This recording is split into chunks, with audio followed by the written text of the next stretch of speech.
Ghana and Zambia have signed a visa-free agreement starting this month of February. And there are some great opportunities, ladies and gentlemen. Pretty great opportunities about to roll out for those who have eyes to see. A light-hearted online banter has erupted between Ghanaians and Zambians after Ghana's President John Mahama wore a traditional outfit during a state visit to Zambia, with some Zambians joking that the attire resembled a women's blouse.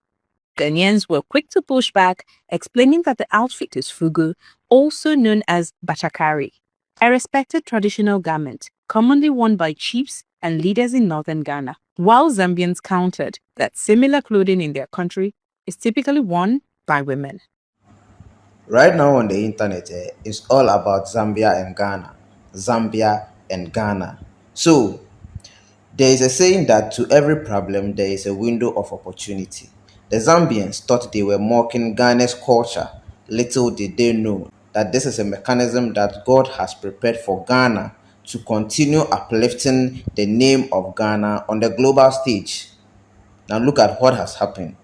Zambians can now travel to Ghana visa-free, whilst Ghanaians can also do same. If you don't know about Zambia, let me give you a little gist. Zambia is the largest producer of copper in the whole of Africa and 7th in the world, whilst Ghana is the largest producer of gold in Africa. So, when it comes to tourism or when it comes to tourist attractions, leave it to the Zambians. But when it comes to culture, leave it to Ghanaians. Let's dive deep into today's episode, and I know you are going to enjoy it. Let's stay glued to this channel. This is the TBD Report. My name is Kwamina Cheddar.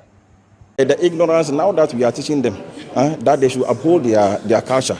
You see, there is nothing refreshing like adopting your culture and being proud of your culture. Culture is a way of life of a group of people. How they dress, that's number one. How they eat. And we have culture of assimilation has made us forget about our roots. I mean, look at this beautiful top and down. Look at what we are wearing. This is your culture. It's not about the coat and tie. You see, but today, if you put on coat and tie, people see you as someone who has dressed well. If you wear a Fugu, you are seen as a local person. But you know, this I didn't make it myself. I bought it from someone. Buying this, it means the person has gotten value for what he has done. And the more we buy, the more it creates jobs for our people. The more you buy the white man own, the more it creates Louis Vuitton. The more you buy Louis Vuitton, the more it creates jobs for the French people. You see, so why should we be so much into theirs than ours? So I'm happy the president has ordered for some of our Fugu to use. You see, and as president said, it's blessing in disguise. It has happened. They thought they were laughing at our president. And now it has opened a lot of avenue for those in the smoke business. And I have promised myself that this session, I'm not going to wear any white man's, I'm not going to put on any white man's clothes. For 18 weeks? Oh yes, I'm not going to put on any white. So I've told my my distributor to bring me more Fugu, because every day that is what I'm going to wear for this session. We need to promote what we have. We need to be proud of what we have. That is Africans. We are Africans. We are Ghanaians. That's what Kwame Nkrumah stood for. But today is something else. So our brothers in Zambia, I'm happy they have finally apologized and they have agreed that what we are doing is right and they are going to learn from us. They should order some from Ghana. Oh yeah, they should be ordered from some Ghana. And I have a special one that I have said. Somebody called me from. I put it on my social media page that I want to donate one a Fugu to the Zambia president. And someone called me from their embassy. So they will make arrangements and I'll go and do the presentation to them so that they will send it to. Oh yeah. And I'll get you one, possibly. Yeah. Thank you. Yeah. Today, Ghana and Zambia's renewed friendship is our topic, ladies and gentlemen. But before we get into it, do me a favor. If you haven't subscribed to this channel, please go ahead and do it now. Please. Thank you and welcome aboard if today is your first time watching us. Let's get into it. Ghana and Zambia have signed a visa-free agreement starting this month of February. And there are some great opportunities, ladies and gentlemen. Pretty great opportunities about to roll out for those who have eyes to see. But before I get into that, you need to know this about Ghana and Zambia. Ladies and gentlemen, Ghana, Zambia goes way back. Dr. Kwame Nkrumah and Kenneth Kaunda, who were both countries' first presidents, were really close allies. Both were leading figures in their fight for Africa's independence, and both worked in the interest of uniting Africa from the 50s to the 60s. Kaunda loved Kwame Nkrumah's vision of a United States of Africa and therefore aligned with Ghana on Pan-African ideas. This is why Zambia's national flag has Pan-African colors, and also why he renamed one of their universities after Kwame Nkrumah. And if you are a Pan-Africanist watching this very episode, ladies and gentlemen, you need to tip your hat in respect for Zambia, for what I'm about to say next. Ladies and gentlemen, for what Zambia did in the struggle for Africa's independence. Did you know that after Zambia's independence, Zambia became the front line? It became a frontline state hosting liberation movements in Southern Africa, ladies and gentlemen. Yes, Zambia opened its doors to hosting freedom fighters in all of Southern Africa. Zambia, after they gained their independence in 1964, didn't only focus on themselves, but also became the boot camp of freedom fighters in that region. Freedom fighters from the ANC in South Africa were based there alongside the Zanlam fighters, who were the military wing of ZANU from Rhodesia, which is now Zimbabwe. Ladies and gentlemen, they were all based in Zambia. Mozambique and Angolan freedom fighters all called Zambia home in the days of the struggle. These are facts. So, Zambia has been an intricate, very strategic and important piece of Africa's struggle for freedom. They, however, share in one particular challenge which Ghana had with one of our former presidents who stayed in office for altogether 21 years but didn't know what to do in terms of development. I'm talking about J.J. Rawlings. Kenneth Kaunda shares a lot in common with J.J. Rawlings, ladies and gentlemen. Kenneth Kaunda served as president of Zambia for 27 years, from October 24, 1964, when he led Zambia to gain their independence. He stayed in office until November 2nd, 1991, when he was succeeded by Frederick Chiluba after losing the general election. He has so much in common with JJ, which I can get into it, and it goes all the way back for like 20 years, ladies and gentlemen. Now, all of that was just a way of history, all of that.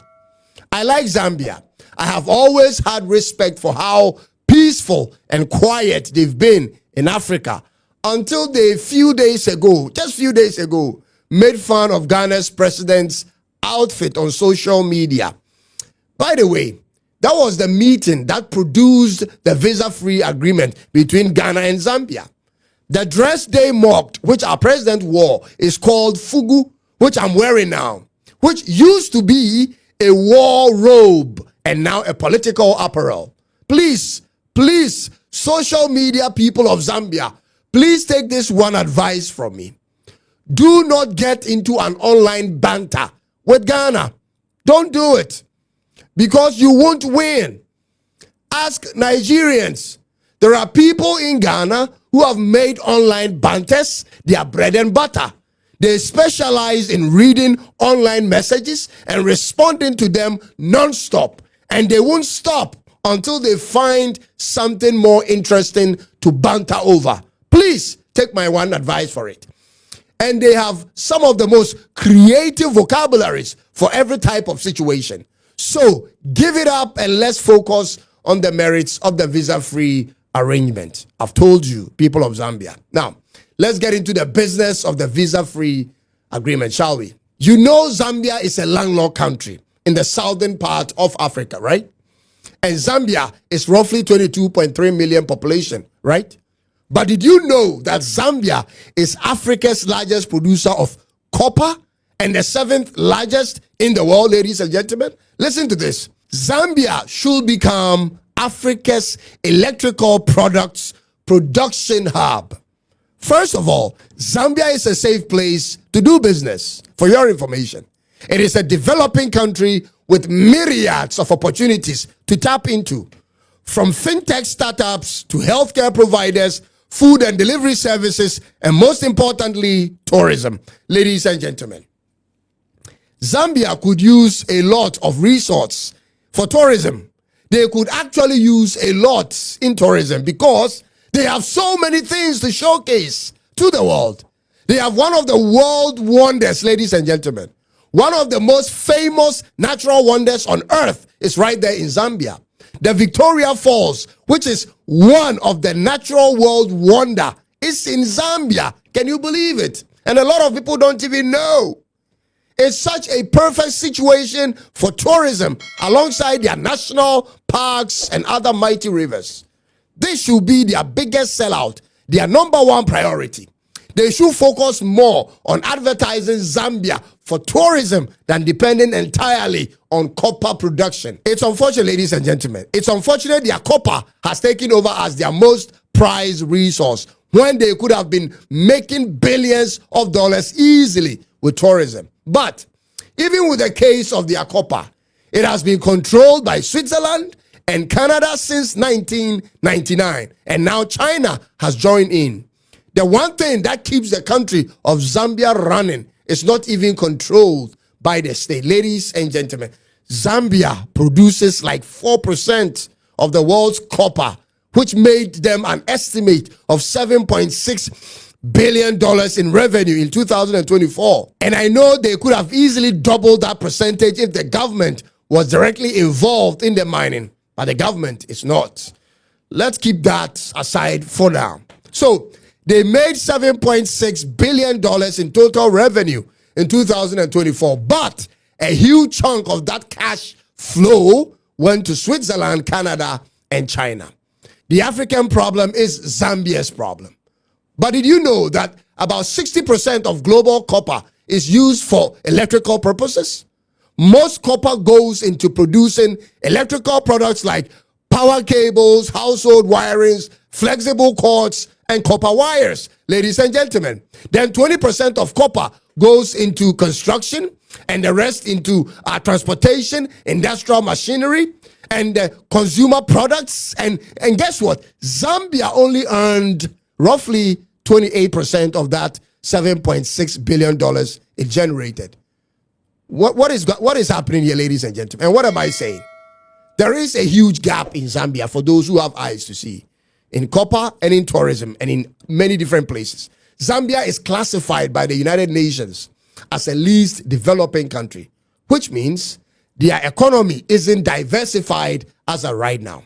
And that, ladies and gentlemen, is what brings about the opportunities. Every developing country in the world is an opportunity awaiting to be discovered. I asked ChatGPT this. I asked ChatGPT this question about doing business in Zambia. I asked, list 3 businesses one can do in Zambia which will yield the most returns with a startup capital of $5,000 US. And ladies and gentlemen, this was what the response was from ChatGPT. Agribusiness, specifically poultry farming, number 1. Food processing and snack businesses, number 2. And thirdly, motorcycle as taxi business. Interesting, in Zambia. Then I asked ChatGPT about running a lending business, as in running a micro lending or finance in Zambia. And this was what it said. It is highly in demand. Ladies and gentlemen, Zambia has so much to offer for those who are daring to relocate. That is the key word, relocate. This continent in general does have so much to offer for those who are willing to relocate. The problem, however, is we look at the problems in certain countries and don't make moves. And when non-Africans make those moves, we complain. Zambia is a good place to live and raise children. It is less expensive with low crime rate.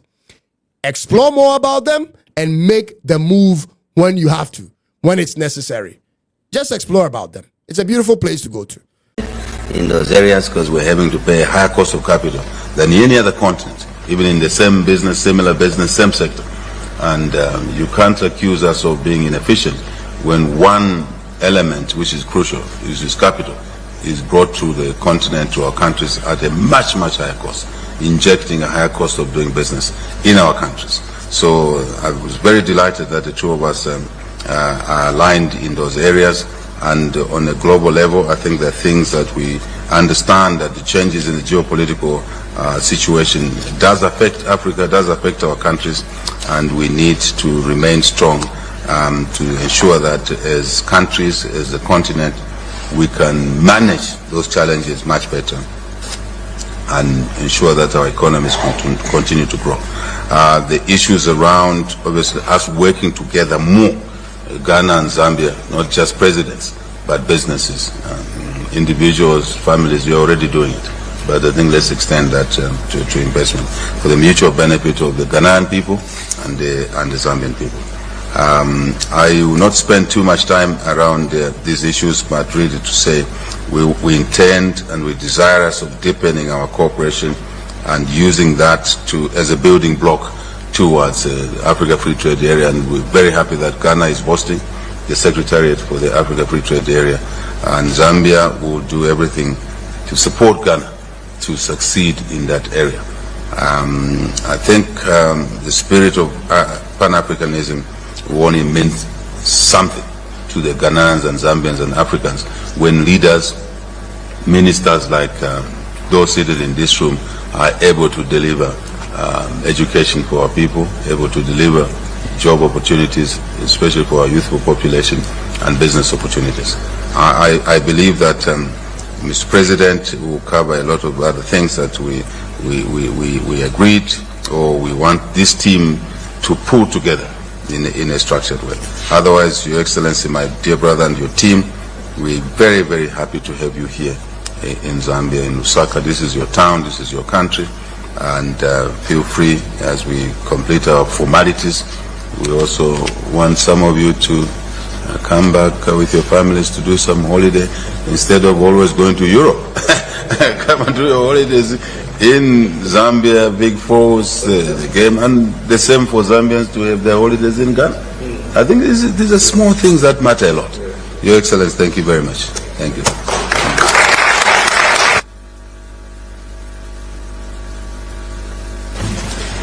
Thank you, Mr. President. It is now my distinct honor to invite His Excellency, Mr. John Dramani Mahama, President of the Republic of Ghana, to deliver his opening remarks. Sir, you have the floor. Yeah, thank you very much, my brother. And let me express my appreciation for the hospitality that has been extended to us since we arrived yesterday. I want to thank you for the warm welcome we received at the airport, the enthusiasm of the people, the dancing, the Ghanaian community were there, and we really felt very welcome and at home. We're happy to be here in the State House to discuss issues of bilateral relations between Ghana and Zambia. As you rightly said, Mr. President, the relations between Ghana and Zambia have been historic, based on the early relations between our two presidents. President Kaunda and President Nkrumah were friends and comrades in the African liberation struggle, and Ghana virtually became the headquarters for all the freedom fighters, especially after our president declared that the independence of Ghana was meaningless unless it was linked with the total liberation of the African continent. Our forebears fought the battle of liberation from colonial domination, and they called for us to come as a united continent instead of different countries. I think that today we can appreciate that call even much better, because Ghana will be 70 years would be celebrating 70 years of independence next year, and we all can see, as the first sub-Saharan African country to become independent, if we look at the trajectory that the African continent has taken, the divisions that were created between us by the Berlin Conference has made us not able to develop at an optimal speed and create the kind of prosperity that we need for our people. And so today we can understand that we need to forge even closer links, both in terms of our continental body. But in my discussion with President Chilema, we agreed that we should strengthen bilateral relations even more across regions. And so while we cooperate at the continental level, bilateral relations between countries can make a very big difference. I met the Ghanaian community yesterday in the evening, and they asked me to extend their appreciation and thanks to you and your government for the very kind hospitality that you afford them. They say they feel comfortable and at home, and as you yourself have said, some of them were multinational families because the wives were Zambian and the husbands were Ghanaian, or vice versa. And like you said, that is the best way to build relationships. Have Zambian, have Ghanaian, but all African. And so we wish to thank you very much. They are thriving, they are doing well, and they feel at home here. Incidentally, Ghana and Zambia seem to be on the same trajectory. We've been dealing with economic challenges, and we both went into debt restructuring, negotiations with the official creditor committees and all that. And we've all been implementing reforms, economic reforms, to try to establish fiscal consolidation. And so in that sense, Zambia and Ghana are on the same trajectory. And so there's a lot that we can learn from each other and a lot of experiences we can share. As my brother said, the time you afforded us together made us cover a lot of ground. And I agree with him that actually the meeting is over because we've made our minds up about what we want to do.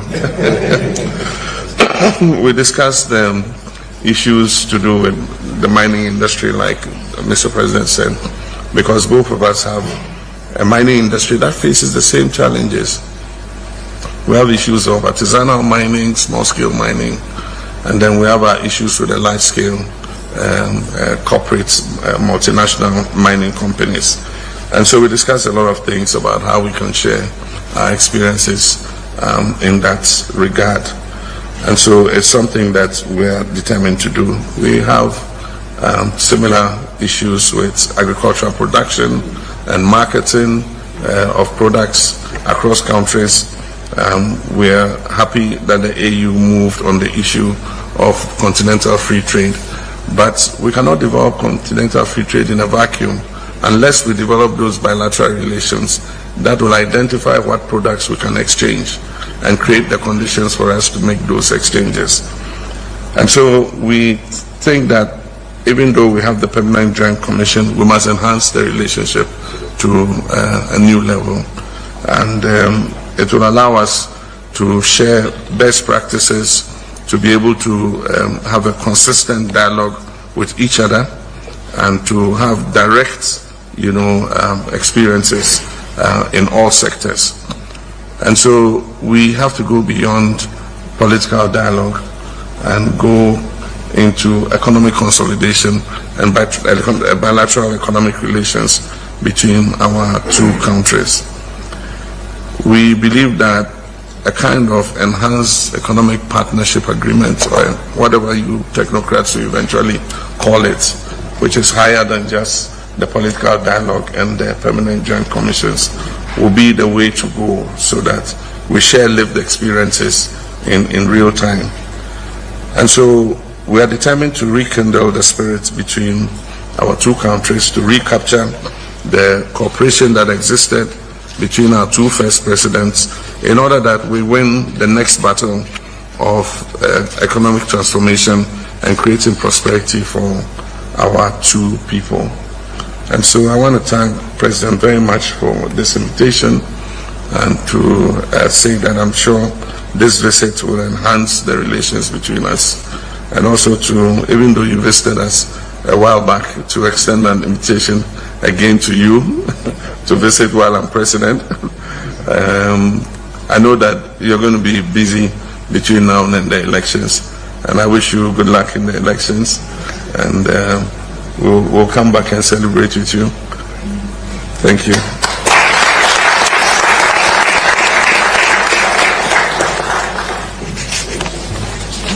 Thank you, Mr. President.